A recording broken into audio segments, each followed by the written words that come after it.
क्रांति अपनी दो बेटियों रोशनी और प्रज्ञा के साथ एक किराए के कमरे में रहती थी। क्रांति का जीवन अंधकार में डूब गया जब उसे ये पता चला कि उसका पति पहले से ही शादीशुदा है और दो बच्चों का बाप है। शादी के 11 साल हो जाने पर और मन भर जाने पर उसके पति ने उसे दूध में पड़ी मक्खी की तरह निकाल कर फेंक दिया। उसके पास अब कोई रास्ता नहीं था। वो अपने मायके भी नहीं जा सकती थी क्योंकि ये शादी उसने अपनी मर्जी से सबके खिलाफ जाकर चुकी थी। उसकी दो बेटियां थीं, 10 साल की रोशनी और 8 साल की प्रज्ञा। पति का साथ छूटने के बाद क्रांति अपनी बच्चियों का पेट पालने के लिए एक लाला की दुकान पर काम करने लगी, लेकिन पगार के नाम पर उसे केवल महीने में 4000 ही मिलते। एक रोज, लाला जी, इतनी कम तनख्वाह में घर का खर्च चलाना काफी मुश्किल हो गया है। कमरे का किराया, बच्चों की फीस और घर का राशन, इन सब में ही सारे पैसे खर्च हो जाते हैं। कुछ पैसे बढ़ा देते तो मेहरबानी होती। दाल पीसने के लिए नहीं कह रहा हूँ तुझसे, खाली सामान ही इधर से उधर रखना होता है और बैठकर दाल में कंकड़ पत्थर चुनने होते हैं। मैं तुझे और पैसे नहीं दे सकता, और अगर नहीं जमता है तेरे को तो कहीं और जाके काम देख ले। ऐसा मत कहो लाला जी, यहाँ से मेरा घर पास में है और बच्चियों का स्कूल भी। मैं काम के साथ साथ घर भी देख लेती हूँ। अगर कहीं दूर जाऊंगी तो घर और बच्चे कैसे देखूंगी? अरे इसीलिए तो कहता हूँ जितना मिल रहा है उसी में संतोष करना सीखो। शांति चुपचाप घर आ जाती है। ऐसे ही दिन बीतते हैं।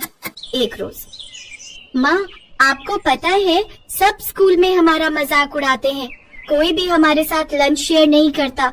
वो सब कहते हैं कि इनके टिफिन में तो हमेशा रोटी होती है, वो भी बिना घी के चुपड़ी हुई। वो सब हमें गरीब कहकर हमारा मजाक उड़ाते हैं। हाँ माँ, हम इतने गरीब क्यों हैं? गरीब होना ऊपर वाले ने हमारी किस्मत में लिखा है मेरी बच्चियों। कभी कभी स्कूल के बाद रोशनी और प्रज्ञा भी माँ के पास गोदाम में बैठकर पढ़ाई करने बैठ जाती, जहाँ क्रांति दाल साफ करती और दोनों बहनें पढ़ती। एक रोज जब वो दोनों दुकान पर आई तो लाला पिज्जा खा रहा था, जिसे देख प्रज्ञा अपनी माँ से बोली, माँ, मुझे भी वो खाना है जो लाला खा रहे हैं। मेरे स्कूल में काफी बच्चे लाते हैं ये पिज्जा, लेकिन वो बहुत महंगा आता है बेटी, और तुम्हारी गरीब माँ की इतनी हैसियत नहीं कि वो तुम्हें ये खिला सके। नहीं नहीं नहीं, मुझे कुछ नहीं पता, मुझे खाना है। अच्छा तू रुक, मैं अभी लाला जी से मांग कर देखती हूँ। क्रांति घबराते हुए लाला जी के पास आई। मालिक, बिटिया का बड़ा मन है ये पिज्जा खाने का, अगर आप थोड़ा सा टुकड़ा। चल चल, तुम गरीबों की हैसियत नहीं है ऐसे खाने की। जानती भी है कितना महंगा आता है ये है? ये तो हम बड़े लोगों के शौक हैं। चल जा। आंखों में आंसू लिए क्रांति प्रज्ञा से बोली, तू दुखी मत हो मेरी बच्ची, मैं तुझे फिर कभी पिज्जा खिला दूंगी। चल अब तुम पढ़ाई कर लो। लेकिन प्रज्ञा और रोशनी का मन कहाँ मानने वाला था। वो एक नजर अपनी किताब में तो दूसरी लाला के पिज्जा पर रख दी। तभी लाला के पिज्जा में एक बाल आ गया। लाला ने गुस्से में उस पिज्जा को फेंक दिया, लेकिन रोशनी ने सबसे नजर बचाते हुए उसे अपने डिब्बे में रख लिया। घर आकर रोशनी उसे चूल्हे पर सेकने लगी। ये पिज्जा, ये कहाँ से आया? माँ, वो लाला के पिज्जा में बाल आ गया था और उसने वो पिज्जा फेंक दिया था। मैंने बाल वाला हिस्सा तोड़कर फेंक दिया। चलो प्रज्ञा, अब तुम भी थोड़ा खा लो और थोड़ा माँ हम दोनों खा लेते हैं। आखिर हमें भी तो इसका स्वाद पता चले। लो खाकर देखो। क्रांति की आंखों में आंसू आ गए। उसने दोनों बच्चियों को गले से लगा लिया। फिर रोशनी ने एक टुकड़ा तोड़कर अपनी माँ और बहन के मुंह में दे दिया। अरे वाह, ये तो बड़ा स्वादिष्ट है। हाँ, सचमुच मजा आ गया। ऐसे ही समय बीता। एक रोज जब रोशनी और प्रज्ञा स्कूल से लौट रही थी तो रास्ते में उनकी नजर एक ठेले पर वेज पिज्जा और पनीर का पिज्जा बना रहे मदन पर जाती है। रोशनी उसके पास जाकर बोली, अंकल, क्या आप मुझे भी ये वेज पिज्जा बनाना सिखाओगे? धंधे का लगता है, क्यों टाइम खराब कर रही है, चल जाए यहाँ से। मदन उन्हें वहाँ से भगा देता है, लेकिन अब वो दोनों स्कूल से लौटते वक्त अक्सर छुप छुप कर मदन को पिज्जा बनाते देखती।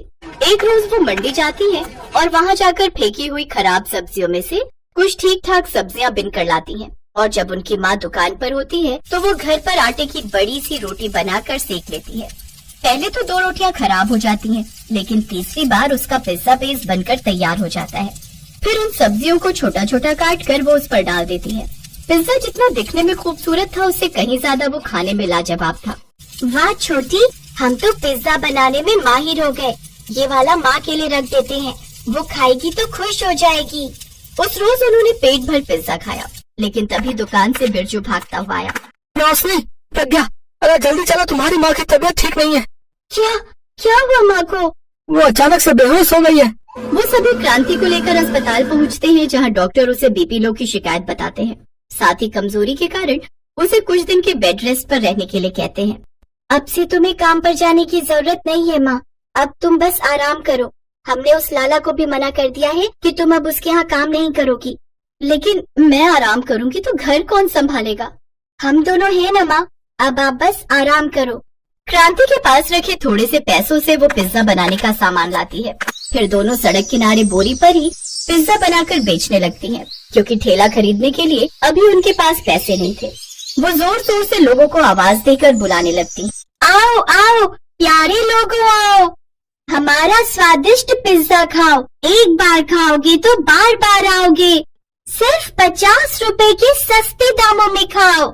इतना सस्ता पिज्जा सुनकर कुछ लोग उनके पास आ जाते हैं और उनसे वो पिज्जा लेते हैं। पहले दिन उनकी थोड़ी सी कमाई हो जाती है। फिर एक औरत उनके पास आती है। एक वेज पिज्जा मुझे भी देना। वाह, इसमें तो क्या लाजवाब स्वाद है। ऐसा करो 4 पैक भी कर दो। उनका वेज पिज्जा सबको बहुत पसंद आया और उन दोनों बहनों का काम चलने लगा। लेकिन मदन उनसे चिढ़ने लगा। ये छोरियां क्या सोचती हैं? 2-4 सब्जियों से बना ये वेज पिज्जा बिक जाने से ये लड़कियां मेरी बराबरी कर लेंगी। कहाँ मेरा वेज और पनीर पिज्जा, और कहाँ इनका ये सब्जी वाला सिर्फ वेज पिज्जा। मदन को खुद पर खूब घमंड था। कुछ दिन बाद ही दोनों बहनों ने पुराना ठेला खरीद लिया और उस पर वेज पिज्जा बनाकर बेचने लगी, जिससे उनकी कमाई और भी ज्यादा बढ़ गई और उनका काम खूब अच्छा चलने लगा। उन लड़कियों की मीठी बोली और प्यारा स्वभाव, साथ में सस्ता और स्वादिष्ट पिज्जा खाकर लोग उनकी ओर आने लगे। रोशनी तवे पर पिज्जा बनाती और प्रज्ञा वो सबको परोसती जाती। वाह, क्या बढ़िया वेज पिज्जा बनाया है। क्या लाजवाब स्वाद है इसमें। उनकी कमाई देख मदन गुस्से में आकर उनसे बोला। ए लड़कियों, खबरदार, अगर कल से तुम दोनों ने अपना पिज्जा का ठेला यहाँ पर लगाया तो। क्यों नहीं बेच सकती हम यहाँ पर पिज्जा? क्योंकि तुम्हारे ये सस्ता सब्जी वाला 2 कौड़ी का पिज्जा देखकर मेरी दुकान पर कोई नहीं आता। मैं रोज सारा सामान घर ले जाता हूँ और तुम दोनों यहाँ बैठकर नोट छाप रही हो। लेकिन वो दोनों नहीं मानती और अगले दिन से वो फिर से पिज्जा बनाकर बेचने लगती हैं। मदन उनके ठेले पर जाता है और वहाँ खड़े ग्राहकों से कहता है, आप सब मेरे ठेले पर आइए, वहाँ आपको पनीर पिज्जा मिलेगा। आपको ये बेकार सब्जी वाला पिज्जा नहीं खाना पड़ेगा। तुम्हारे पिज्जा में तो रत्ती भर का स्वाद भी नहीं है जो स्वाद इसके इस वेज पिज्जा में है। जाने क्या मिलाती है ये 2 कौड़ी की लड़कियाँ अपने इस वेज पिज्जा में। अब दोनों बहनें स्कूल से आते ही पिज्जा का ठेला लगाकर पिज्जा बनाती और दोपहर से रात तक बेचती रहती। उनके पास खूब ग्राहक आते। ये देख अब मदन से रहा नहीं गया और एक शाम जब दोनों बहनें काम समेटकर घर जाने लगी तो मदन एक बड़ा सा डंडा लाया और उनके ठेले को तोड़ फोड़ करके वहाँ से चला गया। तभी एक बड़ी सी गाड़ी वहाँ आकर रुकी, जिसमें से एक आदमी बाहर आया। अरे सुना है यहाँ कोई लड़कियाँ वेज पिज्जा बनाकर बेचती हैं। क्या आप बता सकती हैं उनका ठेला कहाँ है? ये सुनते ही दोनों बहनें रोने लगी। अंकल जी, हमें यहाँ पिज्जा बनाकर बेचती थी, लेकिन एक अंकल ने हमारा सारा ठेला तोड़ दिया। उन्होंने उसे सारी बात बताई। फिर उस सेठ ने उनसे कहा, मैं एक आश्रम चलाता हूँ, मुझे वहाँ के 1200 बच्चों के लिए तुमसे पिज्जा बनवाना है। सारा सामान मैं तुम्हें खुद खरीद कर दूंगा। बस तुम दोनों हिम्मत मत हारो, क्योंकि तुम जैसे बच्चे ही इस देश के गरीब बच्चों का भविष्य है। वो सेठ बड़े ही दिलदार थे। उन दोनों ने जो कुछ खोया था उससे कहीं गुना ज्यादा ही उन्हें मिला। दोनों ने अगले 2 दिन में 1200 पिज्जा अनाथ आश्रम में भिजवा दिए, जिससे उन्हें अच्छी कमाई हुई। अब उन्होंने एक नया ठेला खरीदा और फिर से उसी जगह पर पिज्जा बनाकर बेचने लगे। धीरे धीरे क्रांति भी पूरी तरह ठीक हो गई और अब वो भी अपनी बेटियों का इस काम में साथ देने लगी।